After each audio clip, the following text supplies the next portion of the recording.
The boarders earn good money on the docks and in the warehouse. Tom works at Port Warehouse loading and unloading trucks, and if he works extra hours, he goes on time and a half or double time so that his pay is well over $100 a week.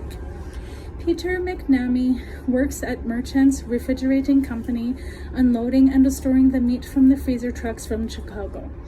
The Logans like him for the slabs of beef or pork he hauls home every Friday night, drunk or sober, and that meat takes the place of the $18. We never see this meat, and some boarders swear Mr. Logan sells it to a butcher shop on Willis Avenue. All the boarders drink, even though they say they want to save money and go back to Ireland for the peace and quiet that's in it. Only Tom says he'll never go back, that Ireland is a miserable bog of a place, and they take that as a personal insult and offer to settle it if he'll step outside. Tom laughs. He knows what he wants, and it's not a life of fighting and drinking and moaning about Ireland and sharing towels in a flop house like this. The only one who agrees with Tom is Ned Guinan, and it doesn't matter with him because he has the consumption like the Duke, and he's not long for this world. He's saving enough money so that he can go home to Kildare and die in the house he was born in. He has dreams of Kildare, where he's leaning on a fence at the Craig, watching the horse training in the morning, trotting through the mist that clouds the track till the sun breaks through and turns the whole world green. When he talks like this, his eyes glisten, and there's a slight pink flush on his cheeks, and he smiles in such a way you'd like to go over and hold him a minute, though that's the kind of thing they might frown on in an Irish boarding house. It's remarkable that Mr. Logan allows him to stay, but Ned is so delicate. Mr. Logan treats him like a son and forgets the baby who might be threatened by coughs, spits, and flecks of blood. It's remarkable the way they keep him on the payroll at the Baker and Williams warehouse, where they have him in the office answering the phone because he's so weak he can't lift a feather. When he's not answering the phone, he studies French so that he can talk to Saint Therese, the little flower, when he goes to heaven. Mr. Logan tells him very gently he might be on the wrong track in this matter, that Latin is the language you need in heaven, and that leads to a long discussion among the boarders as to what language our Lord spoke, Peter McNamee declaring for a fact it was Hebrew. Mr. Logan says, "You might be right there, Peter, because he doesn't want to contradict the man who brings the Sunday meat home on a Friday night." Tim Clifford laughs that we should all brush up on our Irish in case we run into St. Patrick on St. Bridget, and everyone glares at him, everyone but Ned Guinan, who smiles at everything because it doesn't matter one way or the other when you're dreaming of the horse in Kildare. Peter McNamee says it's a wonder a single one of us is alive with all the things against us in this world, the weather in Ireland, the tuberculosis, the English, the De Valera government, the one holy Roman Catholic Church and Apostolic Church, and now the way we have to break our arse to make a few dollars on the dock and the warehouse. Mr. Logan begs him to mind his language in the presence of Nora from Kilkenny, and Peter says he's sorry he gets carried away. Tom tells me of a job unloading trucks at Port Warehouse. Emer says no, I should work in an office where I can use my brains. Tom says warehouse jobs are better than office jobs that pay less and make you wear a suit and a tie, and have you sitting so much you get an arse on you the size of a cathedral door. I'd like to work in an office, but the warehouse pays $75 a week, and that's more than I ever dreamed of after my $35 a week at the Biltmore Hotel.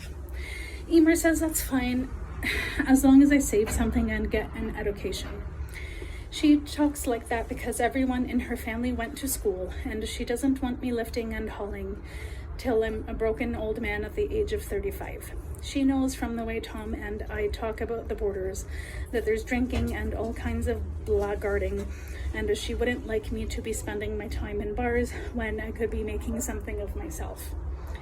Emer has a clear head because she doesn't drink or smoke, and the only meat she eats is an occasional morsel of chicken for her blood. She goes to a business school at Rockefeller Center so that she can earn a living and make something of herself in America. I know her clear head is good for me, but I want that warehouse money, and I promise her and myself I'll go to school someday. Mr. Campbell Grohl, who owns Port warehouse isn't too sure if he wants to hire me, that I might be too scrawny. Then he looks at Tom Clifford, who is smaller and a scrawnier and the best worker on the platform, and if I'm half as strong and fast, I have the job. The platform boss is Eddie Lynch, a fat man from Brooklyn, and when he talks to me or Tom, he laughs and puts on Barry Fitzgerald accent, which I don't think is a bit funny, though I have to smile because he's the boss and I want the $75 every Friday. At noon, we sit on the platform with our lunch from the diner on the corner, long liverwurst and onion sandwiches dripping with mustard and Rheingold beer so cold it gives me a pain in my forehead. The Irish talk about the drinking they did last night and they laugh over the great sufferings in the mornings. Italians eat the food they've brought from home and I don't know how we can eat the liverwurst shit. The Irish are offended and want to fight, except that Eddie Lynch says anyone in a fight on this platform can go looking for a job. There's one black man, Horace, and he sits away from the rest of us. He smiles once in a while and says nothing because that's the way it is. When we finish at 5, someone will say, okay, let's go for a beer. One beer, just one, and we all laugh at the idea of one beer. We drink at beers with longshoremen from the piers who are always fighting over whether their union, the ILA, should join the AFL or the CIO, and when they're not fighting about what they're fighting about, unfair hiring practice. Hiring boss and gang foremen go to different bars farther into Manhattan for fear they might have trouble along the waterfront. There are nights when I stay out so late and I'm so confused with the drink, there's no sense going back to the Bronx at all, and it's just as easy to sleep on the platform where the bums keep fires going and great drums on the street, till Eddie Lynch comes along with his Barry Fitzgerald accent and tells us, off your arse and on your feet. Even when I'm hungover, I want to tell him arse is pronounced with flat a but he's from Brooklyn and he's the boss and he'll say arse forever. Sometimes there's night work on the piers, unloading ships, and if there aren't enough longshoremen with ILA cards, they'll hire warehouse men like myself with Teamster cars.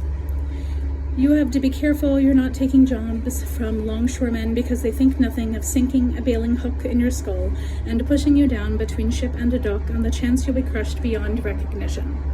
They make better money on the docks than we do in the warehouse, but the work is unsteady and they have to fight for it every day. I carry my own hook from the warehouse, but I've never learned to use it for anything but lifting.